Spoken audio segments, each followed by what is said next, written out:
2010ခုနှစ်စက်တင်ဘာလ29ရက်ဟာကျွန်တော်မြို့သားဒီမိုကရေစီဖွဲ့ချုပ် NLD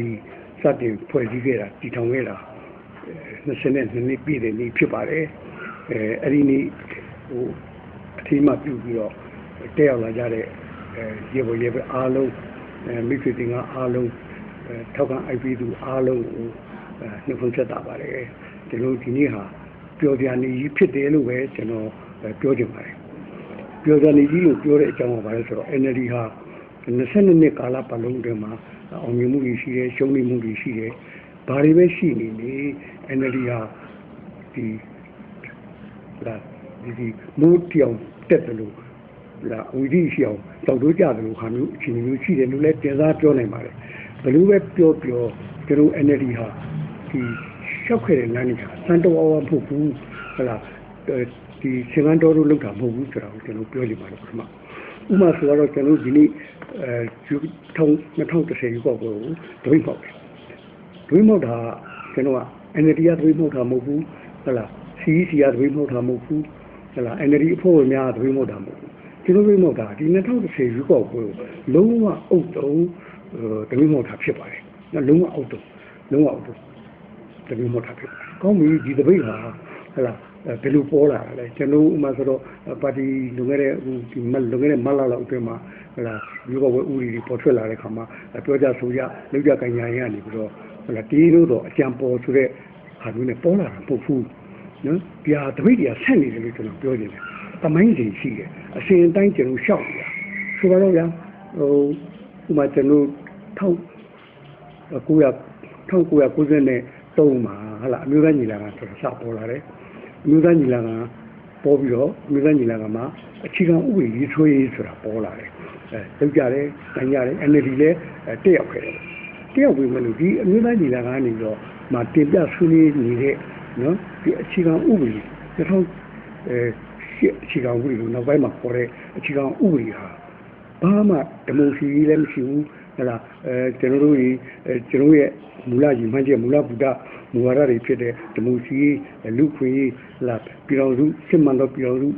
ဖော်ထုတ်ရေးဒီလိုလဲအာဏာရှင်စနစ်မှန်များဆန့်ကျင်ရေးဆိုတဲ့ကျွန်တော်ရဲ့မူလဗုဒ္ဓမူဝါဒတွေနဲ့လုံးဝဆန့်ကျင်နေတာဖြစ်တယ်အဲ့ဒီခါမှာဒေါ်စန်းကြည်လွတ်လာတဲ့1995နောက်ပိုင်းမှာကျွန်တော်မျိုးသားညီလာခံကိုတပိတ်ဖောက်ပြီးတော့ထွက်လာတယ်ဒါပထမတပိတ်ပဲဗျအဲ့ဒီတပိတ်ကဘာလို့မှတ်တာလဲဒီအခြေခံဥပဒေ2008အခြေခံဥပဒေရဲ့တရီတဲတဲ့အချိန်မှာကျွန်တော်တို့မှတ်ခြင်းဖြစ်ပါတယ်ဒုတိယတပိတ်မှတ်ခြင်းကဒီအခြေခံဥပဒေဟာပြည်သူ့ဆန္ဒနဲ့ဒီပြုတယ်ဘာညာဆိုပြီးတော့လုတ်ခဲ့ပြီးမြင်လို့တကယ်ကပြည်သူ့ဆန္ဒလည်းမပါဘူးပြည်သူရဲ့စစ်မှန်သောထောက်ခံမှုလည်းမရဘူးမတရားမဲလိမ်မဲဖို့ဒီမျိုးစုံနဲ့အတည်ပြုခဲ့တဲ့ဒီအခြေခံဥပဒေ2008အခြေခံဥပဒေဒီအခြေခံဥပဒေအရ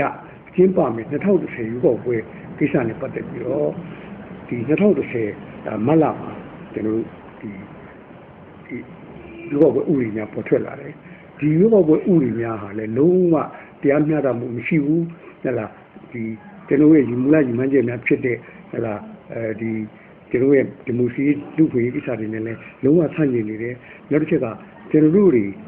လုံးဝကိုလက်မခံနိုင်တဲ့ကန့်ကွက်နေတဲ့2008အခြေခံဥပဒေကိုအသက်သွင်းမယ်တရားဝင်အောင်လုပ်မယ်အတည်ပြုမယ်ဆိုတဲ့ရွေးကောက်ပွဲဖြစ်တဲ့အတွက်ကျွန်တော်တို့ကန့်ကွက်တယ်လက်မခံဘူးနောက်တစ်ချက်ကရွေးကောက်ပွဲဥပဒေကိုနိုင်မှာက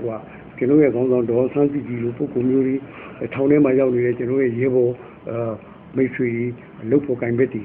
200ကျော်300ကိုလည်းကျွန်တော်ပါတီကနေထုတ်ပြရမယ်ဆိုတာမျိုးကြီးနောက်တစ်ခါ1990ရွေးကောက်ပွဲလို့ကျွန်တော်ပြည်သူကနေတခက်နဲ့ကျွန်တော်ကိုထောက်ခံလိုက်တဲ့ဒီ1990ရွေးကောက်ပွဲရက်လက်လိုဟာမျိုးကိုလည်းကျွန်တော်ကစွန့်ပြရမယ်ဆိုတဲ့ဟာမျိုးတွေဖြစ်တဲ့အတွက်ကျွန်တော်ဒွိမောက်တယ်ဒီနှစ်မလ29ရက်နေ့မှာကျွန်တော်ဒွိမောက်တယ်အဲ့ဒါလည်းဒွိမောက်ထားလဲနေပေါင်းစုံကနေတက်လာတဲ့အောက်ခြေသူရောဘိုးရောပါတဲ့ကျွန်တော် NLD ခေါင်းဆောင်ယူအနေပြီးတော့ဒပိတ်မှောက်ခြင်းဖြစ်ဒါဒုတိယဒပိတ်ဖြစ်ပါတယ်အခုကျွန်တော်ဒပိတ်မှောက်ပြန်ပြီအခုဒပိတ်မှောက်နေတယ်လာမဲ့ဒီနိုမလ9ရက်နေ့မှာကျင်းပမယ်ဒီဟိုရင်းကိုဒီရုပ်ောက်ပွဲကိုကျွန်တော်ဒပိတ်မှောက်တယ်အဲ့ဒီဒပိတ်ဟာ total ကျွန်တော်သုံးပါတယ်အခုလွယ်အောင်ပေါ့ဗျာ နော်လုံးဝအုတ်တုံတွေမှောက်တာဖြစ်ပါတယ်အဲ့ဒီထဲမှာကျွန်တော်က NLD ကတွေမှောက်တာဟိုလူကတွေမှောက်တာဟိုလူကတွေမှောက်ဘူးဟုတ်လားNLD ပါတီကတွေမှောက်တာလူကတွေမှောက်ဘူးဆိုတာဘာမှမရှိပါဘူးကျွန်တော်တွေမှောက်တာအားလုံးဒီတရားလုံးနဲ့ပူးပေါင်းပြီးတော့ကျွန်တော်ကဒီ2010ရွေးကောက်ပွဲကြီးကိုတွေမှောက်တယ်ဆိုတာဖြစ်ပါတယ်အဲ့ဒါကိုဒီတပိတ်ဟာလုံးဝအုတ်တုံတွေဖြစ်ပါတယ်ဒါကိုကျွန်တော်ပထမပြောချင်ပါတယ်နောက်ချက်ပြောချင်တာကဒီတပိတ်ဒီတိုင်းမှာဟာကျွန်တော်တွေကလူတွေကနေစိတ်ကူးပေါ်တဲ့အခါဒီစိတ်ဒီဥစားတိုင်းပြောကြဆိုကြလုပ်ကြကြညာဆိုတာမျိုးနဲ့ပေါ်လာတဲ့တပိတ်တွေပုံခင်ဗျဒီတပိတ်တိုင်းမှာဟာတပိတ်တိုင်းဟာကျွန်တော်ရဲ့ခေါင်းဆောင်တို့ရဲ့ညီနိုင်ဆက်ဆံမှုညီနိုင်ဆွေးနွေးမှုညီနိုင်ပြောဆိုမှုဒီဟာအကုန်လုံးပါတယ်လို့ပြောချင်ပါတယ်ဆိုတော့1995တုန်းကမှောက်ခဲ့တဲ့ပထမတပိတ်ဆိုလို့ရှိရင်ကျွန်တော်ပြောနေတာဒါအခြေခံဥပဒေကိုအစာပြိုးတဲ့အကျိုးဒီတရီတီကတီစားပြုမဲ့အခြေခံဥပဒေကိုကျွန်တော်သိမှောက်တယ်အဲ့ဒီသိမှောက်မှုမှာကျွန်တော်ခေါင်းဆောင်လူအားလုံးဒေါ်ဆန်းစုကြည်အပါအဝင်အားလုံးရဲ့ညှိနှိုင်းချက်သဘောတူညီချက်နဲ့မှောက်တဲ့တပိတ်ဖြစ်ဒုတိယတပိတ်ဖြစ်တဲ့အခုဒီ2010မလ29ရက်မှာဆုံးဖြတ်တာလဲဟုတ်လားကျွန်တော်ကဒီဟာကိုအခြေခံဥပဒေကိုလက်မခံနိုင်ဘူးကျွန်တော်ငင်းပယ်တယ်နောက်တစ်ခါအဲ့ဒီဆုံးဖြတ်ချက်တပိတ်မှောက်မယ်လို့ဆုံးဖြတ်ချက်မှာလဲဒေါ်ဆန်းစုကြည်အပါအဝင်ဟုတ်လားခေါင်းဆောင်လူအားလုံးအောက်ခြေခေါင်းဆောင်လူကအပါအဝင်ဆုံးဖြတ်တဲ့ဆုံးဖြတ်ချက်ဖြစ်ပါတယ်တပိတ်ဖြစ်ပါတယ်အခုတတိယတပိတ်မှာလဲဟလာအခုလာမဲ့